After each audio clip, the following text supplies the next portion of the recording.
Hello and welcome to this video tutorial. Today we're going to look at Unit 2, Lesson 2, Function Notation.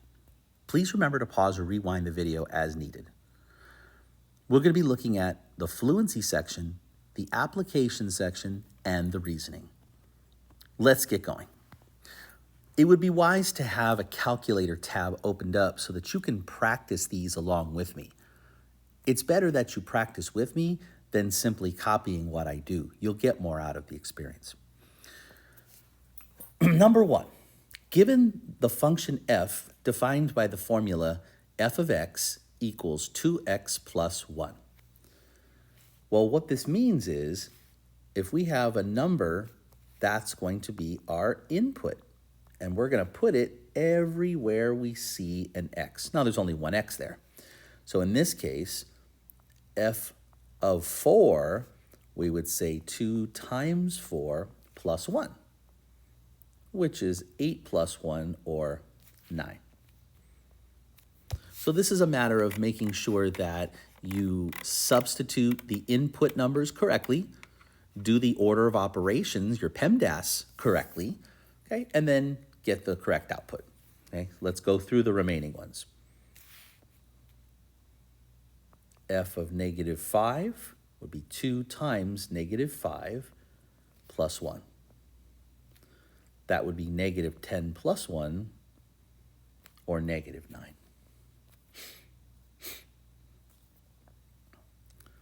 Pause the video and try and do C and D yourself, and then we'll check and see if you're able to do it right.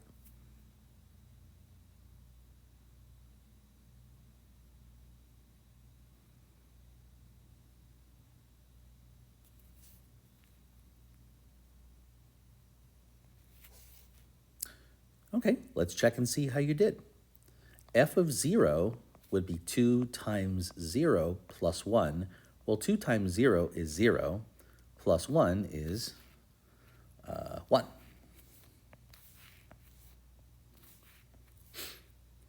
And f of a half is 2 times a half plus 1. Well, 2 times a half would be 2 times 2 over 2, or 2 times 1 is 2, over 2 is 1. In other words, those cancel, leaving you with 1 plus 1, which is 2. So for number 2, consider the function g is defined by the formula g of x equals x minus 5 on top and then divided by 2. G of 9 would be 9 minus 5 divided by 2, which is 4 divided by 2, which is 2.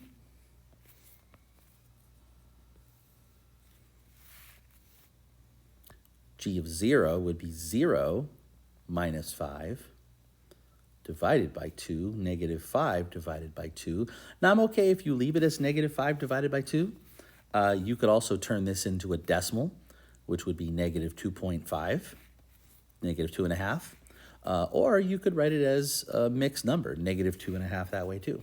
3 equivalent answers.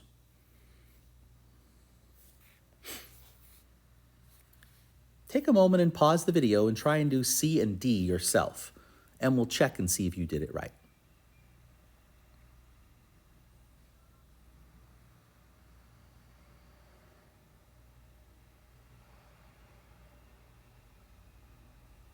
Okay, let's see how you did. G of 3, we're going to plug 3 in for x, 3 minus 5, and then divide that by 2. Well, 3 minus 5 is negative 2, divided by 2 equals negative 1. G of 17, well, that would be 17 minus 5 divided by 2. Well, 17 minus 5 is 12 divided by 2, which equals 6. So every input has its own output. And so we're looking at functions, but we're looking at functions through what is called function notation. Part 3, we are given the function x squared minus 4. Now remember, when we square a number, that means we multiply the number times itself. So x squared is x times x. 2 squared is 2 times 2. Negative 3 squared is negative 3 times negative 3. Okay, it's that number times itself. Let's begin. So f of 3, well, that would be 3 squared minus 4. Well, 3 squared is 9 minus 4, well, that would give you 5.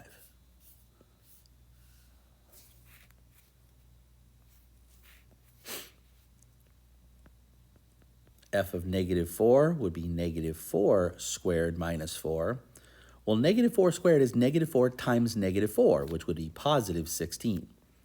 Minus 4 gives you 12.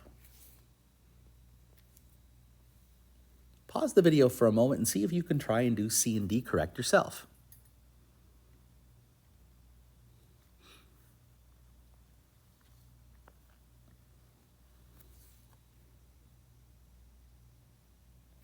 Let's see how you did.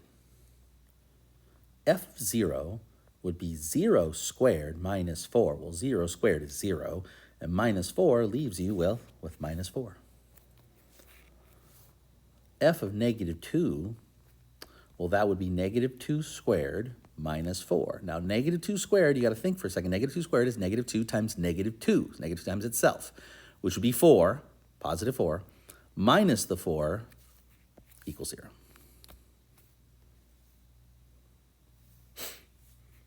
Number 4, consider the function f of x equals x minus 2, x divided by 2, minus 6. Which of the following is the value of f evaluated at x equals 10? So f of 10 means plug in 10 for x. So f of 10 would be 10 divided by 2 minus 6. Well, 10 divided by 2, well, that's 5, minus the 6 gives you negative 1.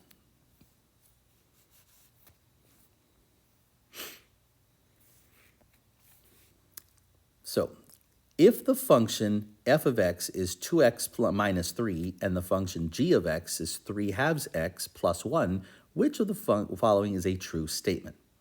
So we're going to have to actually analyze these one at a time to be able to see whether or not f is greater than g, whether they're equal at 2, or whether f is greater than g evaluated at 4. So we're going to have to basically plug in 0, 8, 2, and 4 into both equations and just see how it falls out. Okay, so let's try this. We're going to go f of 0, start there. So f of 0 would be 2 times 0 minus 3, which is minus 3. Okay, g of 0 would be 3/2 times 0 plus 1. Well, anything times 0 is 0, plus 1 is 1. Well, if we look at that, is negative 3 greater than 1? Like this suggests right here. No, it's not. That's not true. Okay, now number 2. If we evaluate it at 2, f of 2, so 2 times 2 minus 3, that would be 4 minus 3 is 1. And then if I evaluate g of 2, that's 3/2 times x equals 2 plus 1. Well, the 2's here cancel, leaving you with 3 plus 1 equals 4. Well, 1 does not equal 4. They are not equal. Okay, now would they be equal at x equals 8? I don't know, let's find out. So f of 8 would be 2 times 8 minus 3. So 2 times 8 is 16, minus 3 is 13. And then g of 8, 3/2 times 8 plus 1. So I can kind of cancel it like this. I know that 3 times 8 is 24, divided by 2 is 12, plus 1 is 13. There we go. 13 equals 13. That means when you evaluate each function at x equals 8, they have the same value.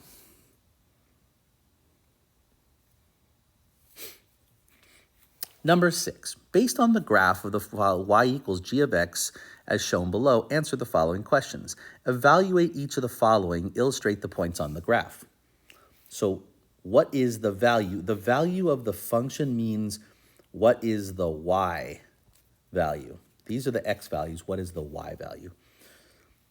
Okay, so at x equals -2. So if I go -1, -2, on the graph, that would be 1, 2, -3. Okay, at 3, 1, 2, 3, I go up to the graph, and that's all the way up here, which is 1, 2, 3, 4. Now at 0, here's x equals 0, go down to the graph, that looks like y equals -3. And at 7, 4, 5, 6, 7, that looks like it's right on 0. Part B, what values of x solve the equation g of x equals 0? What we're basically saying is, which x's have y equals 0? So I'm going to dot these in blue. Well, where y equals 0? Y equals 0 here, here, here, and here. So those 4 blue dots are those x values. That would be -3, 1, 5, and 7.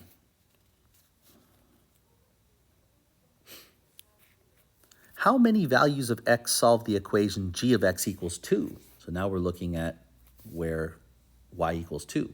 It's right up here. So that would be here, here, here, and here. So how many solutions do you have? Well, it's going to be these 4 solutions right there.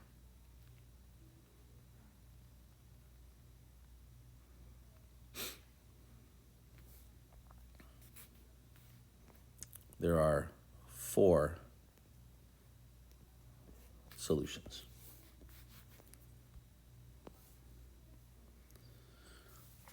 So number 7, physics students drop a ball from a 100-foot-high building to model its height above the ground as a function of time with the equation h of t equals 100 minus 16t squared. The height h is measured in feet and time is measured in seconds. Be careful with all calculations in this problem and remember to do the exponent squaring first. Find the value of h of 0. That means the height at time equals 0. So h of 0 would be 100 minus 16 times 0 squared, because I'm plugging in 0 for t. So that's 100 minus, well, 0 squared is 0, times 16 is 0. 100 minus 0 is 100 feet. So at time equals 0, the ball starts 100 feet off the ground. Calculate h of 2. That means after 2 seconds, how high is the ball? 100 minus 16 times 2 squared. So it's 100 minus 16 times, take care of that. 2 squared is 4. Now take care of your multiplying. 100 minus 64, 16 times 4 is 64. And 100 minus 64 is 32 feet. So after 2 seconds, it's 32 feet high. Number 8. If you knew that f of -4 is 8, then what xy coordinate would must lie on the graph of y equals f of x? Explain your reasoning. So this is your x, this is your y. So the xy coordinate pair would be -4 and 8, because this is your input and 8 is your output. I hope you found this video tutorial to be helpful. Remember, pause and rewind the video as you need to. Thank you. See you next time.